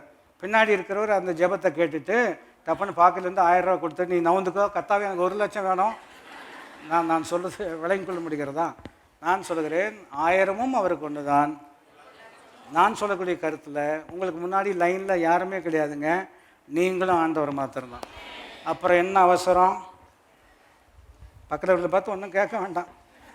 அப்படி என்ன அவசரம்? தலை போகிற வேலை அப்படி சொன்ன தலை ஒன்றும் போகாது இல்லையா? பைபிள் என்ன சொல்லியிருக்கிறது? நித்திய மகிழ்ச்சி அவர் சத்துருக்களுக்கு முன்பதாக என் தலையை எண்ணெயினால் அபிஷேகம் பண்ணி நீதிமானுடைய சிரசின் மேல் நித்திய ஆசீர்வாதம். அதனால் உங்கள் தலை ஒன்றும் போகாது.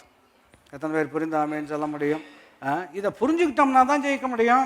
அதனால தான் அவர் சொல்கிறாரு 24ஆம் வசனம் சங்கீதம் 119, உம்முடைய சாட்சிகள் எனக்கு இன்பம், என் ஆலோசனைக்கார். இதை வாசிக்கும்போது இன்னொரு வசனம் வாசிப்பது ரொம்ப சிறப்பு.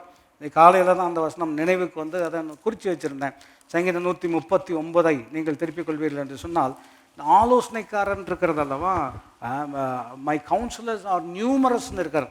அதை வந்து எந்த விதத்தில் நாம் சிறப்பாக விளங்கிக் கொள்ள வேண்டும் என்று சொன்னால், பாருங்கள் 16ஆம் வசனத்திலேருந்து கவனிக்கும்படியாக இருக்கிறோம். ரொம்ப அற்புதமான தேவனுடைய வார்த்தை. சங்கீதம் 139:16, என் கருவை உம்முடைய கண்கள் கண்டது, என் அவயவங்களில் ஒன்றாகிலும் இல்லாத போதே அவைகள் அனைத்தும் அவைகள் உருவேற்படும் நாட்களும் உமது புஸ்தகத்தில். ரொம்ப அற்புதமான வார்த்தை, நீங்கள் கவனித்து பார்ப்பீர்கள் என்று சொன்னால், என்னுடைய கருவை உம்முடைய கண்கள் கண்டது, என் அவயவங்களில் ஒன்றாகிலும் இல்லாத போது. அதாவது எனக்கு ஒரு உருவம், கடந்த வாரத்தில் ஒருவர் ஸ்கேன் அவர்கள் போயிட்டு வந்தார்கள், அவங்க சொன்னாங்க ஹார்ட் பீட் வந்துருச்சு அப்படின்னு சொன்னாங்க இல்லையா. என்ன வந்துருச்சுங்க? அதை கேட்கக்கூடிய அந்த கருவிகள்லாம் வச்சு அந்த அந்த ஹார்ட் பீட்டை கேட்டோன்னா பெரிய ஒரு சந்தோஷம் இல்லையா. இவ்வளவு நாள் ஜோம் பண்ண, ரொம்ப நாள் ஜோம் பண்ணி அந்த கிருபையாக அந்த பிள்ளை என்ன செஞ்சுருக்கிறார், கொடுத்துருக்கிறார். இப்போ தான் என்ன உருவாயிருக்கிறது? ஹார்ட். அதான் ஃபஸ்ட்டு உருவாதுன்னு சொல்கிறாங்க. அதாவது முதலாவது உருவாகும் பொழுது. ஆனால் இங்கே எப்படி சொல்லியிருக்கிறது என்றால், அது உருவாவதற்கு முன்னமே. சொல்லுங்கள் சொல்லுங்கள், அது உருவாகுவதற்கு முன்னமே. பாருங்கள், என் கருவை உம்முடைய கண்கள் கண்டது, என் அவயவங்களில் ஒன்றாகிலும் இல்லாத போதே அவைகள் அனைத்தும் அவைகள் உருவேற்படும் நாட்களும் உமது புஸ்தகத்தில். அப்படின்னா நீங்களும் நானும் உருவாக்கப்படுவதற்கு முன்பதாகவே நமக்கு வேண்டிய சகலவற்றையும் அவர் புஸ்தகத்தில் எழுதி வைத்திருக்கிறார்.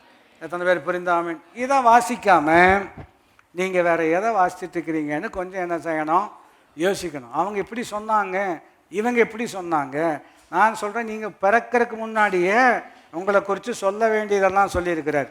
நான் அதை ஆராய்கிறபடினால் விசாலத்தில் நடப்பேன். சொல்லுங்கள், நான் அதை ஆராய்கிறபடினால். ஆமாம், என்ன படிக்க போகிறோம், என்ன படிக்கணும் அப்படின்னு சிலருக்கு கேள்வி. ஏன்னா 12th முடிய போகுது, அடுத்தது என்ன படிக்கணும். சிலர் காலேஜ் முடிக்க போகிறாங்க, வேலைக்கு போகிறதா, அல்லது நமக்கு பாருங்கள் மாஸ்டர்ஸ் எதுவும் படிக்கணுமா, அப்படியே படிக்கணும்னா எங்கே போய் நம்ம படிக்கணும் இல்லையா, அந்த இடத்துல போனால் நமக்கு அது சாத்தியமாக இருக்குமா, நிறைய கேள்விகள் இருக்கிறோம் இல்லையா. நான் 4 பேர்கிட்ட பேசினேன், அவங்க இதுதான் சூப்பர்னு சொன்னாங்க. அப்புறம் அந்த 4 பேரும் சொன்னாங்க, நாங்களும் சூப்பர்னு தான் நினச்சோம். நான் சொல்ல விளையும் கொள்ள முடிகிறதா? உங்களுக்கு யார் ஆலோசனைக்காரராக இருக்கிறாங்க? இப்போ யார்கிட்டையுமே கேட்கக்கூடாதா? யார்கிட்ட வேணாலும் கேளுங்க, ஆனால் இவர்கிட்ட முதலாவது கேட்டிருக்கணும். நீங்கள் இவர்கிட்ட கேட்டுட்டீங்க அப்படின்னு சொன்னால் யார்கிட்ட கேட்கணுமோ அவங்கக்கிட்ட கேட்கறதுக்கு கர்த்தர் உங்களை வழி நடத்துவார். புரிந்தால் கை உயர்த்தி ஆமீன் என்று சொல்ல வேண்டும். இப்போ கவனித்து பார்க்க வேண்டும். அவைகள் உருவேற்படும் நாட்களும் உமது புஸ்தகத்தில் என்ன செய்திருக்கிறது, எழுதியிருந்தார். சரிங்களா? இப்போ அடுத்த வசனம் அங்கே தான் ரொம்ப சிறப்பாக இருக்கிறது. தேவனே உமது ஆலோசனைகள் எனக்கு எத்தனை. அங்கே இன்பம்னு சொன்னார் இல்லையா, இங்கே எப்படி சொல்கிறாரு, அருமையானவைகள், அவைகளின் தொகை எவ்வளவு அதிகம். மறுபடியும் வாசிக்க வேண்டும். தொகைன்னா ஆலோசனை சொன்னால் பிளான்னு அர்த்தம். How wonderful are your plans concerning me என்று சொல்கிறார். என்னை குறித்து நீர் வைத்திருக்கிற திட்டங்கள் ரொம்ப அற்புதமான திட்டங்களாக இருக்கிறது. ஆகினால்தான் I have plans to prosper you, to give you a hope and a ஃபியூச்சர்னு இருக்கிறது அல்லவா. எரேமியா புஸ்தகத்தில் 29:11 உன் வாழ்க்கைக்கான திட்டங்களை நான் அறிந்திருக்கிறேன், அவைகள் தீமைக்கானவைகள் அல்ல, அவைகள் சமாதானத்துக்கு ஏதுவானவைகள். பாருங்கள், வேதம் சொல்லுகிறது அருமையானவைகள் மாத்திரமல்ல, அவைகளின் தொகை எவ்வளவு. தொகைன்னு சொன்னால் நியூமரஸ் ஆர் யுவர் பிளான்ஸ். நியூமரஸ்னு என்ன அர்த்தம், மறுபடியும் நீங்கள் கவனிக்க வேண்டும். நமக்கு ஒரு பிளான் இருக்கிறது, அந்த ஒரு பிளான் வேலை செய்யலைன்னா இன்னொரு பிளான் பின்னு வச்சுருப்போம். இப்போ உதாரணத்தை இந்த உதாரணமே வச்சுக்கலாமே. இப்போ தட்டுப்பாடு இருக்கிறது, அதனால் இங்கே தீர்ந்துச்சுன்னா அங்கே வாங்கலாம், அங்கே தீர்ந்துச்சுன்னா இங்கே வாங்கலாம் அப்படின்னு ஒரு 4 ஆப்ஷன் வச்சுருக்கிறீங்க இல்லையா. இப்போ இங்கேயும் தீர்ந்துருச்சு, அங்கேயும் தீர்ந்துருச்சு, இங்கேயும் தீர்ந்துருச்சு, இங்கேயும் தீர்ந்துருச்சு. இது 4 ஆப்ஷன் நம்ம வச்சுருந்தோம். 4 ஆப்ஷனும் ஊற்றிக்கிச்சின்னு சொல்கிறாங்க இல்லையா, அப்படி ஆகிப்போச்சு. இப்போ என்ன பண்ண போகிறோம்? நான் சொல்ல அவ்வளோதான். நமக்கு 4 ஆப்ஷனுக்கு மேலே என்ன செய்யறதில்ல. அதுக்கப்புறம் அப்படின்னா எந்த வீட்டிலேருந்து எடுத்துகிட்டு வரலாங்கிற சிலருக்கு அந்த ஆப்ஷன் போயிடுவாங்க. நான் சொல்ல புரிகிறதா? ஆண்டவரை நீங்கள் உங்களை குறித்து ஆண்டவர் வச்சிருக்கிற எண்ணம் இருக்கிறது அல்லவா, இன்பமாக இருக்கிறது, அருமையாக இருக்கிறது, தொகை அதிகமாக இருக்கிறது. சொல்லுங்கள், தொகை எப்படி இருக்கிறது இல்லையா. தொகைன்னு சொன்னால் சிலருக்கு வேற வார்த்தைகள் எண்ணங்கள் வருவதற்கு வாய்ப்பு இருக்குது. நல்ல தொகை இல்லையா. தொகை எப்படி இருக்கிறது, எவ்வளவு அதிகம், எவ்வளவு அதிகம் இல்லையா. பாருங்கள், வசனம் அடுத்த வாசிப்போம். எனக்கு நிறைய பிளான் இருக்குங்க அப்படின்னு சொல்லுவார். எங்கே ஒரு 4 பிளான் சொல்லுங்கள் பார்ப்போம். இப்படி கேட்டிங்கன்னா இப்படி நான் சொல்ல விளங்கிக் கொள்ள முடிகிறதா. நம்ம மீறி போனால் 1-2 பிளான் வச்சுருப்போம். அந்த 1-2 பிளான்லேயும் 1008 ஓட்டம் இருக்கும். நான் சொல்ல விளங்கிக் கொள்ள முடிகிறதா? ஆனால் நீங்கள் கவனித்து எதுக்கு இதெல்லாம் சொல்கிறோம்? இதை புரிஞ்சுக்கிட்டோம் அப்படின்னு சொன்னோம்னா நாம் நெருக்கத்தில் அல்ல, நெருக்கத்தின் மத்தியிலே விசாலத்தில் கர்த்தர் நடத்த வல்லமுள்ளவர். 18ஆம் வசனம் எல்லாரும் இணைந்து வாசிக்க வேண்டும். அவைகளை நான் என்ன போனால் மணலை பார்க்கிலும் அதிகமாம் நான் விழிக்கும் பொழுது இன்னமும் உமாண்டல் இல்லையா? அவர் வச்சிருக்கிற பிளான் இருக்கிறது அல்லவா, அது இன்பமாக இருக்கிறது, அது அருமையாக இருக்கிறது, ஆனால் தொகை அதிகமாக இருக்கிறது. எவ்வளவு அதிகம் என்று கேட்டால், நீங்கள் சென்னையில் போய் மெரினா பீச்சில் உட்காந்து ஒவ்வொரு மணலாக நீங்கள் எண்ணினாலும் அதை காட்டிலும் உங்களை குறித்து தேவன் வைத்திருக்கிற திட்டங்கள் மிகவும் அதிகமாக இருக்கிறது. இவ்வளவு திட்டம் வச்சிருக்கிறவரை விட்டுட்டு எவனோ சொன்னதை கேட்டு, யாரோ சொன்னதை கேட்டு, எங்கேயோ படித்ததை கேட்டு நீங்கள் இவ்வளவு சோகமாக இருக்க வேண்டும் என்று எத்தனை பேர் புரிந்து ஆமேன் என்று சொல்ல முடியும்? இல்லையா? மருத்துவர்கள் அவர்கள் அறிவின் பிரகாரம் சில வார்த்தைகள் சொல்லுகிறார்கள், ஏற்றுக்கொள்ள வேண்டும். இல்லையா? எக்கனாமிஸ்ட் இருக்கிறாங்க, பொருளாதார வல்லுநர்கள் இருக்கிறார்கள். அவர்கள் சில கணக்கெல்லாம் போட்டு இதை இப்படி பண்ணிங்கன்னா தான் என்ன செய்ய முடியும், இதெல்லாம் ஜெயிக்க முடியும். அதெல்லாம் நம்ம ஏற்றுக்கொள்கிறோம். நான் சொல்லுகிறேன், அவர்கள் எல்லாருடைய அறிவை ஒட்டுமொத்தமாக இணைத்தாலும் தேவனுடைய அறிவுக்கு இணையாக வருவதற்கு வாய்ப்பே கிடையாது. இணைந்து சொல்லுங்கள். அவர் யோசனையில் பெரியவரும் செயல்களில் எப்படிப்பட்டவராக இருக்கிறார். அந்த வல்லவருடைய வார்த்தையை தியானிப்பது ரொம்ப ரொம்ப முக்கியம். ஆகினால இன்னைக்கு நேரம் எடுத்து கொஞ்சம் உட்காந்து நிதானமாக வாசிப்பது ரொம்ப அவசியம். ஒரு வார்த்தையை நான் உங்களுக்கு சொல்லும்படியாக விரும்புகிறேன். பாருங்கள், சங்கீதம் 106 கவனிப்பது நல்லது. சங்கீதம் 106 என்ன நடக்கும், நீங்கள் இதெல்லாம் பண்ணலன்னா என்ன நடக்கும்? சங்கீதம் 106 நீங்கள் கவனிப்பீர்கள் என்று சொன்னால், இவ்விதமாக வேதம் நமக்கு எச்சரிக்கிறது இல்லையா? எச்சரிப்பான வார்த்தைகளும் ரொம்ப ரொம்ப முக்கியம். 13ஆம் வசனத்தை கவனிக்கும்படியாக இருக்கும். பாருங்கள், 12லேருந்தே கவனிச்சோம்னா விளங்கிக்கலாம். அப்பொழுது அவர்கள் அவருடைய வார்த்தைகளை விசுவாசித்து அவருடைய துதியை பாடினார். ஏன்னா அதுக்கு முன்னாடி ஒரு பிரச்சனை இருந்தது, ஜெபம் பண்ணாங்க, ஆண்டவர் அற்புதமாக உதவி செய்தார். விளைவு என்னவென்று கேட்டால் வார்த்தையை விசுவாசித்து அற்புதம் பெற்று பாடினார்கள். ரைட், ரொம்ப சந்தோஷம். 13ஆம் வசனம் வரும்பொழுது, ஆனாலும் சீக்கிரமாய் அவருடைய கிரியைகளை அங்கே நிறுத்திட வேண்டும் இல்லையா? எத்தனை பேருக்கு ஆண்டவர் நன்மை செஞ்சுருக்கிறாரு? எல்லாருக்குமே செஞ்சுருக்கிறார். இப்போ தேவை இருக்குதா? இருக்குது. அப்போ இப்போ தேவை இருக்கிறதுனால நம்முடைய மனித இயல்பு என்ன செய்கிறது என்று கேட்டால், எதை மறந்து விடுகிறோம்? அவர் செய்த இப்போ உங்களுக்கு இருக்கிற தேவை ஒன்று, ஒரு சிலிண்டர். அப்படி வைத்துவோம். இப்போ இருக்கிற தேவை ஒரு சிலிண்டர். இது வரைக்கும் உங்கள் குடும்பத்தில் எத்தனை சிலிண்டர் கொடுத்துருக்கிறாரு அப்படி கேட்போம், புரிஞ்சு கொள்றதுக்காக. எத்தனை கொடுத்துருப்பாருன்னு நினைக்கிறீங்க? ஏகப்பட்டது. நீங்கள் இன்னொருத்தங்கிட்ட வாங்கினதே திரும்ப கொடுக்கல, அது ஞாபகப்படுத்துகிறேன். நான் சொல்ல விளங்கி கொள்ள முடிகிறதா? ஏகப்பட்டது இது வரைக்கும் செஞ்சுருக்கிறார் இல்லையா? அப்போ அதை இது வரைக்கும் அவர் செஞ்சதை இன்னும் ஒரு வகையில் நம்ம யோசிச்சு பார்ப்போமே. அதாவது நம்ம குடும்பங்களில் உதாரணத்துக்கு புரிஞ்சு கொள்வதற்காக தான் அப்படி சொல்கிறது. ஒரு பெரிய இந்த டேங்கர் லாரி வரும் அல்லவா, அந்த கேஸ் எல்லாம் கொண்டு வர லாரி, பெரிய லாரி, அவ்வளோ பெரிய டேங்க்கு எல்லாமே இது வரைக்கும் 50 வருஷத்தில் தீர்த்துருக்கிறீங்க. நான் சொல்லுங்க புரிகிறதா?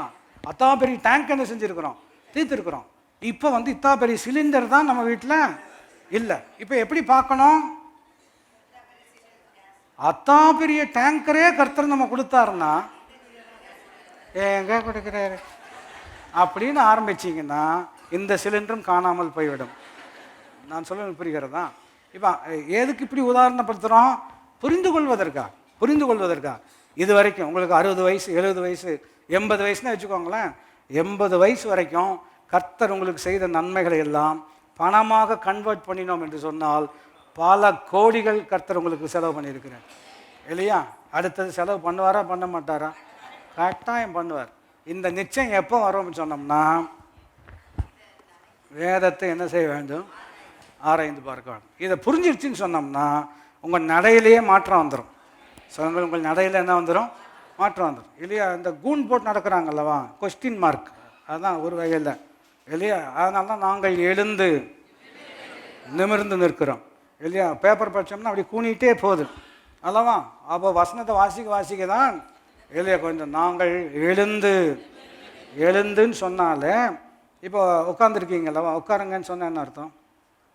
அர்த்தமே வராது. நான் சொல்ல இப்போ உட்காந்துருக்கவங்கள என்ன தான் சொல்லணும்? அதை எப்போ சொல்லுவீங்கன்னு நீங்கள் பார்க்குறீங்களோ 5 நிமிஷத்தில் சொல்லுவேன். புரியுதா உங்களுக்கு? உட்காந்துருக்கிறவங்கள என்ன தான் சொல்லணும்? எழுந்துதான்.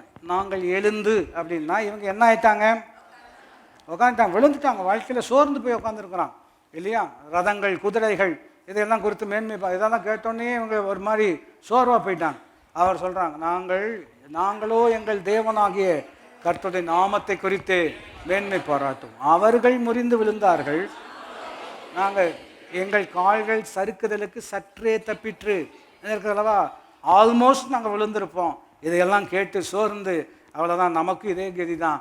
இந்த நிலை வந்த பொழுது ஞாயிற்றுக்கிழமை ஆலயத்துக்கு வந்ததின் விளைவு, தேவனை ஆராதித்ததின் விளைவு, பாடல்களை பாடியதின் விளைவு, வசனத்தை கேட்டதின் விளைவு, நாங்கள் எழுந்து நிமிர்ந்து நிற்கிறோம். ஜெபம் பண்ணும் பொழுது இன்றைக்கி எல்லாரும் எழுந்து அவசரமாக அந்த கதவுக்கு நேராக போகக்கூடாது. கீழே அமர்ந்திருக்கிற எங்கே போகிறீர்கள் என்று நான் பார்க்கவும் முடியாது. கர்த்தருடைய 7 கண்கள், நான் சொல்கிறது 3 வாசல் தான் இருக்கிறது, 7 கண்கள் உங்களையே நோக்கமாக எழுந்து நிமிர்ந்து நிற்கணும். இந்த வாரம் கர்த்தர் உங்களை நிமிர்ந்து நிற்க பண்ணுவார். உங்கள் தலையை கர்த்தர் நிமிர்ந்து நிற்க பண்ணுவார். எத்தனை பேர் புரிந்து ஆமீன் என்று சொல்ல முடியும்? இதெல்லாம் எதனாலங்க வருகிறது? நான் நம்முடைய வார்த்தையை ஆராய்கிறபடினால் நான் விசாலத்தில் என்ன செய்வேன்? நடப்பேன். கவனித்து வாசிக்க முடியாது இருக்கிறோம். ஆனாலும் சீக்கிரமாய் அவருடைய கிரியைகளை மறந்துட்டீங்கன்னா அடுத்த ப்ரொக்ரெஷன் எப்படி இருக்கிறது என்று கேட்டால், அவருடைய ஆலோசனைக்கு அவர் சொல்கிறது நீங்கள் கேட்கலன்னா என்ன ஆகும்? அடுத்த வசனம், வனாந்தரத்தில் இச்சை உள்ளவர்களாகி அவாந்தர வழியிலே இச்சை உள்ளவர்களாகின்னு சொன்னோம்னா டூயிங் இட் யோர் வே, அதான் எளிமையான விளக்கம். அவர் சொல்கிறது நீங்கள் கேட்கல அப்படிங்கிறதுனால நீங்கள் யார் சொன்னதை கேட்டு செய்ய போகிறீங்க? ஒன்று நீங்கள் நினச்சது செய்வீங்க, இன்னொன்று யாரோ சொன்னதை நினச்சி செய்வீங்க. விளைவு என்ன நடக்கும் என்று கேட்டால், வனாந்தரத்தில் இச்சை உள்ளவர்களாகி அவாந்தர வெளியிலே தேவனை பரீட்சை பார்த்தார்கள். எப்படி பரீட்சை பார்த்தார்கள்? வனாந்தரத்தில் கர்த்தர் எங்களுக்கு ஆகாரத்தை தர அவரால் முடியுமோ? டோன் தான் கொஞ்சம் தப்பாக இருக்கிறோம் இல்லையா? விருந்து பண்ண முடியும், ஆனால் முடியுமோ அப்படின்னா அவரெல்லாம் பண்ணிக்குவாரா அப்படிங்கிற மாதிரி ஒரு கேள்வி. ஆனால் இவங்களுக்கு தரமாட்டேன்னு ஆண்டவர் சொல்லலை, தரமாட்டேன்னு சொல்லலை. அதான் ரொம்ப நல்லவர் பார்த்துக்குவாங்க. தரமாட்டேன்னு சொல்லாமல் தந்தாலும் அது அவங்களுக்கு என்னவா இல்லை? ஆசீர்வாதமாகவே இல்லை. அடுத்த வசனத்தை நீங்கள் வாசிப்பது நல்லது. அப்பொழுது அவர்கள் கேட்டதை அவள் கொடுத்தார். அவர்கள் ஆத்துமாக்களிலோ அப்படின்னா என்ன அர்த்தம்னா, உறவு சரியில்லை, உதவியெல்லாம் வரும். நான் சொல்லுகிறேன், உலகம் முழுவதையும் ஆதாயப்படுத்தி கொண்டாலும் தன் ஜீவனை நஷ்டப்படுத்தினால் லாபம் என்ன இருக்கிறது அல்லவா? நான் சொல்லுகிறேன், ஆண்டவரை ஆராய்ந்து அவருடைய வார்த்தையை அறிந்து அதுக்கு காத்திருக்கும் பொழுது வனாந்தரமாக இருந்தாலும் எதை கொடுக்க வேண்டுமோ அதை கர்த்தர் சிறப்பாக கொடுக்க வல்லமுள்ளவராக இருக்கிறார். அதனால தான் கர்த்தருக்கு காத்திருப்பது நல்லது. சொல்லுங்கள், கர்த்தருக்கு காத்திருப்பது நல்லது. இந்த வேதம் விதமாக நமக்கு போதிக்கிறது. அவர்கள் என்னுடைய ஆலோசனைக்காரராக இருக்கிறார்கள். நான் அவருடைய வார்த்தையை ஆராய்கிறபடினால் கர்த்தர் என்னை விசாலத்தில் என்னை நடத்தக்கூடியவராக இருக்கிறார். எழும்பி நின்றவர்களாக எழுந்து நிமிர்ந்து நிற்கும்படியாக ஆண்டவர் உதவி செய்வாராக. எல்லாரும் எழும்பி நிமிர்ந்து, ஆமாம், இந்த ஒரு வேளை வாழ்க்கையின் சூழ்நிலை நிமித்தமாக கூன் போட்ட நிலைமை இருந்துச்சுன்னா இன்றைக்கி நல்லா ஸ்ட்ரெயிட்டாக நிற்கணும். அம்மாமார் எப்போ எந்திரிக்கலான்னு ஒரு உத்தேசம், எழும்புங்கள் இல்லையா? எல்லாம் நாங்கள்லாம் எழும்பி ரெடி ஆகிட்டோம் வெளியே போகிறதுக்கு, எல்லாம் எழும்ப வேண்டாமா? எழும்பி நிமிர்ந்து இல்லையா? எல்லாரும் கரங்களை பரத்துக்கு நேராக உயர்த்தி, இவ்வளோ பெரிய தேவன் நம்முடைய தேவன், சிறப்பான ஆண்டவர், அவரை போல வேறு தேவன் ஒருவரும் இல்லை. நம்மை ரட்சிக்க, நம்முடைய தேவைகளை சந்திக்க, நம்மை அற்புதமாக நடத்த அவரை போல வேறு ஒருவரும் இல்லை. இந்த தேவன் என்றென்றைக்கும் உள்ள சதா காலங்களிலும் நம்முடைய தேவன். வாய் திறந்து சொல்ல, அவரை தேடுகிற எனக்கு ஒரு நன்மையும் குறைவிடாது. ஜீவனுள்ள நாளெல்லாம் நன்மையும் கிருபையும் என்னை பின்தொடர்ந்து வரும். நான் கர்த்தருடைய வீட்டில் நீடித்த நாட்களாக நிலைத்திருப்பேன். கரம் தட்டி அப்படிப்பட்ட உன்னதமான தேவனை ஸ்தோத்திரமாக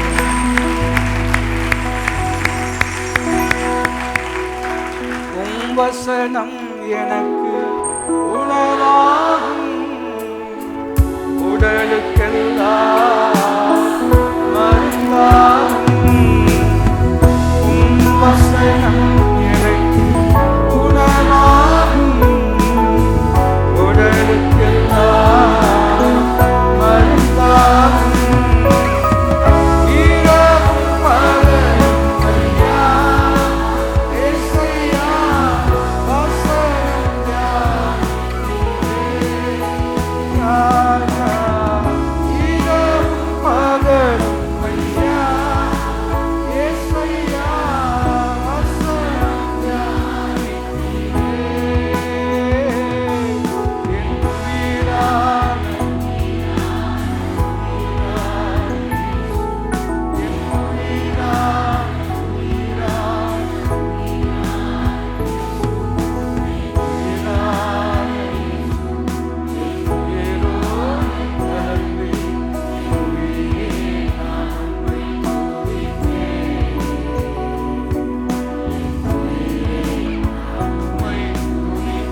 பெரிதாக இருக்கிறது.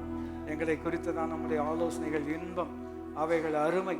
ஆண்டவரே, மனலத்தனையான ஆண்டவரே எண்ணங்களை நீர் எங்களுக்கு குறித்து வைத்திருக்கிறீர். அவைகளை செய்து முடிக்க நீர் வல்லமுள்ளவர். எங்களுடைய கவனம் உம்முடைய வார்த்தையின் மீது இருக்க, எங்களுடைய ஆண்டவரே எண்ணங்கள் உடைய வார்த்தையை சார்ந்ததாகவே இருக்க, எங்கள் வாழ்க்கையில் அற்புதமான மாற்றங்களை செய்து ஆசீர்வதியும். உடைய மக்கள் இந்த வாரம் தலை நிமிர்ந்திருப்பார்களாக. அவருடைய தொழிலில், அவருடைய குடும்ப வாழ்க்கையில், எல்லா நிலைகளிலும் உடைய நன்மை உண்டாயிருப்பதாக இயேசுவின் நாமத்தில் கேட்கிறோம் எங்களுடைய நல்ல பிதாவே. நம்முடைய கர்த்தராகிய இயேசு கிறிஸ்துவினுடைய கிருபையும், பிதாவாகிய தேவனுடைய அன்பும், பரிசுத்த ஆவியானவருடைய ஐக்கியம் நம் அனைவரோடு கூட என்றென்றைக்கும் இருப்பதாக. ஆமென். அல்லேலூயா. கர்த்தர் உங்களை ஆசீர்வதிப்பார்கள். God bless you.